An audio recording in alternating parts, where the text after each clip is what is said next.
Well, it's the most annoying, frustrating, angriest 1-0 win you'll ever see.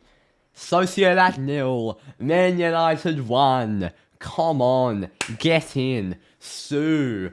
Oh yeah, come on. Yeah, well, we needed to win by 2 goals to finish top of the group. And I'm going to put it bluntly, I don't often just go for this card. I don't go for the cheap way out, but the referees have completely just cost us the top of the group, and they could cost us a Europa League later on knockout position. Because the game at Old Trafford against Sociedad earlier, about a month and a half ago, about 2 months ago now actually, that Sociedad won that game 1-0. And do you know how what the goal came from? I know some of you can remember.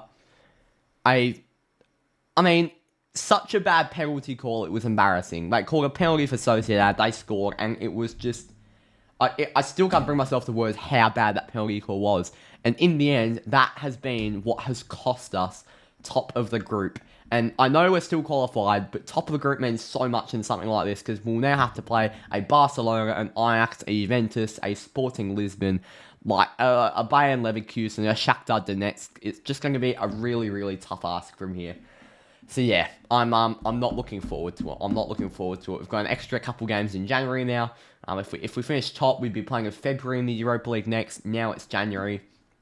So yeah, I mean it's absolutely, it's really really annoying to be honest. It's been completely the referees who have also cost us today. They were just absolutely abysmal.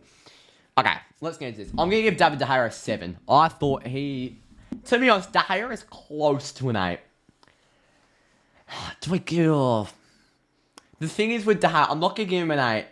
But the thing is, when De Gea gets 8s, it's all because of his shot stopping. I'm gonna give him an 8 because I think he went unnoticed in a lot of areas. So obviously his shot stopping would have been the main focus of this score. But his distribution, not only with foot but with hand, it is just absolutely phenomenal from David De Gea. He gets an 8 from me. He is so sound up back, made the double save, that saved us a goal. Yeah, De Gea, a really, really good performance.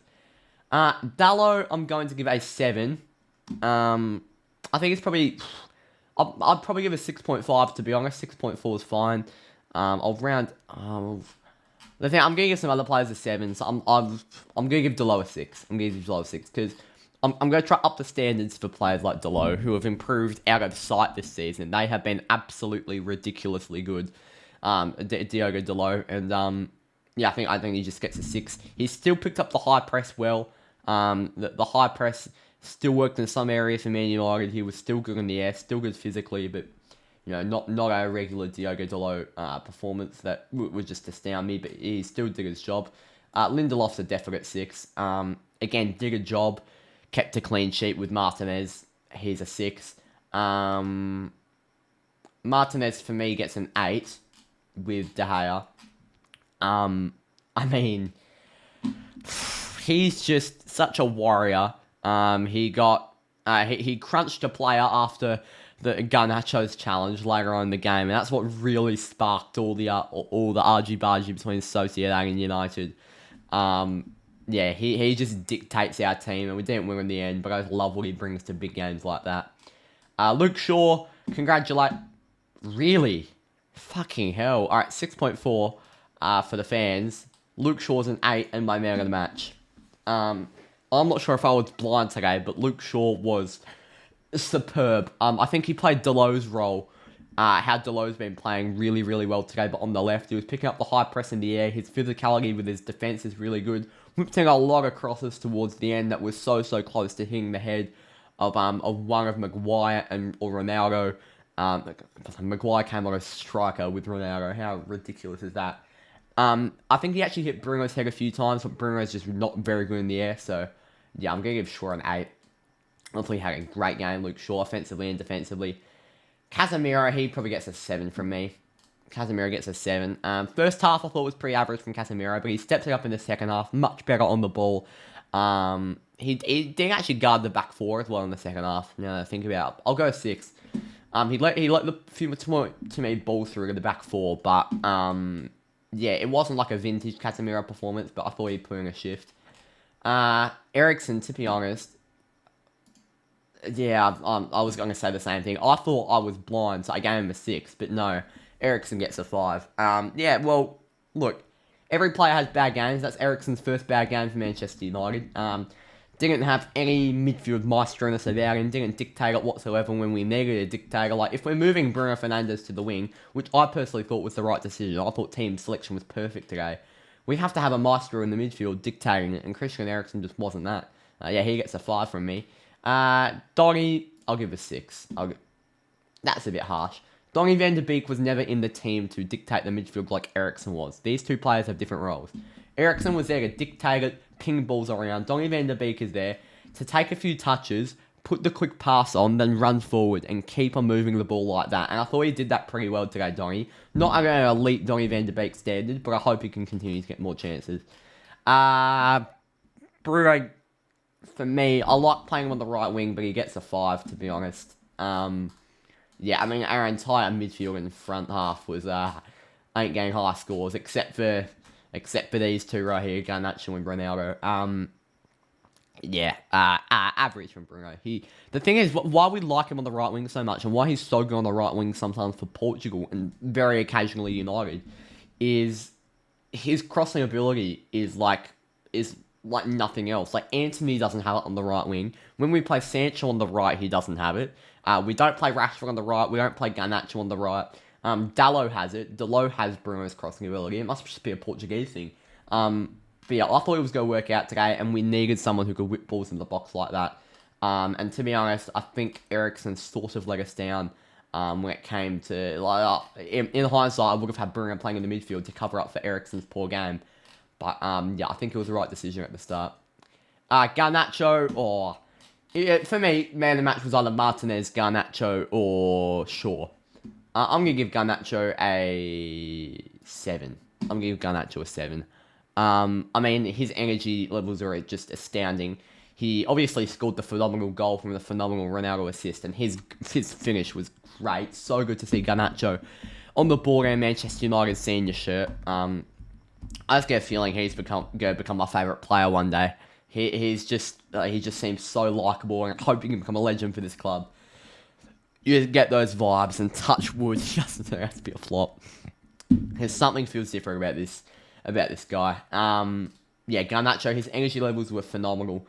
He on the ball this week, or today, he was better than he was against West Ham.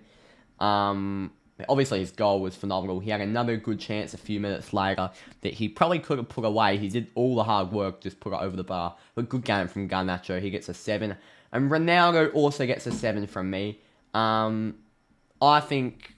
Well, look, I've been the one giving Ronaldo low scores this season, and I'm not going to give him a low score this game. I thought his link-up with Garnacho was more important than it was with anyone. Obviously, he's such a mentor for Garnacho in that front three. Obviously, Bruno's just a temporary hole in there, so it was Garnacho and Ronaldo holding that front three strong.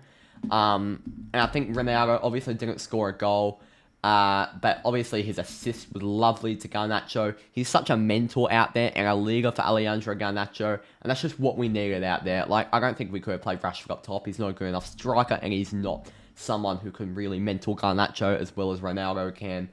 And obviously Martial was injured, so yeah, I thought Ronaldo played such an important role in Garnacho's good game and his own good game, because I thought his link-up was better than it has been for a long time. He didn't push up the pitch as far as he usually does, which kind of kills our link-up and makes and allows no one to be in the box when we need to put a cross in. That sort of sometimes happened today, but he didn't get too far up when he was just useless in the striker position. I thought he had a really good game, pushing into the midfield a little bit. Marcus Rashford, he, to be honest, gets a 4 from me. Yeah, Rashford's going to get my lowest score. His ball control when he came on was abysmal. I was yelling at the screen. We had about 4 good chances, and Rashford stuffed them all up. 4 good chances, 4 missed chances for 4 as a score. Scott McTominay, 5. Fred, 6. I mean, he's literally just came on. I don't know how you can really judge him. Actually, no, he was on for a while. I'll give him a 5. 5. Yeah, the whole the whole bench don't get very high scores. Rashford was shit when he came on. McTominay and Fred just were bang, bang, bang average, below average probably. And Maguire's ball control gave away the ball once, and that's probably enough to drop him down to a 5 when you're on for that little time. I mean, look at this. Maguire, striker. Harry Maguire, substitute, striker. What am I looking at? Yes, he played with Ronaldo in a front two. Yes, I was boggled. Ten Hag. 5, to be honest, Eric Ten Hag. I thought team selection was perfect, to be honest. I loved the team selection. I think Bruno had to go onto the right wing because I didn't trust Alanga in a game like this. Garnacho on the left, I was really happy with. I was shocked he didn't start Rashford, but in the end, Garnacho was completely the right call. And Ronaldo starting at striker, we had to. The midfield of Donny, Eriksen, Casemiro, I was excited to see, and I think that we'll get more chances in the future. They all just didn't really click today. And I think our back four, as always, was really, really good, particularly Martinez and Shaw and David De Gea. But Ten Hag, I think his substitutions were abysmal. I'm not sure what he was really thinking. Like, I know what he was thinking. We were looking to put a lot of balls into the box towards the end, and Maguire was that big head to finish them off, but I still don't think it was the right decision. And then Fred and McTominay in the midfield were just, I mean, never going to work, if I'm being honest. And Rashford was probably the right call, but in hindsight, it wasn't. Ten Hag, he gets a 5. Not his best game. Submit my vote. From the looks of it, Garnacho's man of the match. I'm very, very happy with Garnacho getting man of the match. He got man of the match last week, which I was a little bit shocked about. But yeah, I'd give it to either Garnacho, Martinez, or Shaw. They're all very similar. Yeah, a phenomenal game from Alejandro Garnacho. Really, really happy to see him. It's just come up on the screen here. There's the final group. Sociedad 15 points. United 15 points. Sociedad on top, obviously, with goal difference. And then Sheriff and Ammonia. So, I'll be live on Sunday for Chelsea Arsenal, followed by Villa United. I'll be live on the Monday for a Champions League draw watch-along. This is quite early on. I think 6 p.m. Perth time, 7 p.m. Perth time for both of the watch-alongs. So a little bit later in Vic, but not too late. We're doing a watch-along of the Champions League draw, and we're doing a watch-along of the Europa League playoff draw to see who Man United have to play. I'll then be live on Friday again against Villa for the Carabao Cup, and on the Monday against Fulham. So yeah, and then we've got the World Cup, which is going to be huge, and hopefully the Aussies can get up over France in the first game. Thank you all for watching. I'll see you all in the next one. Up you Reds. Disappointing result tonight. The refs can get absolutely fucked. They can go to sleep. And yeah. See you on Sunday for the double watch along.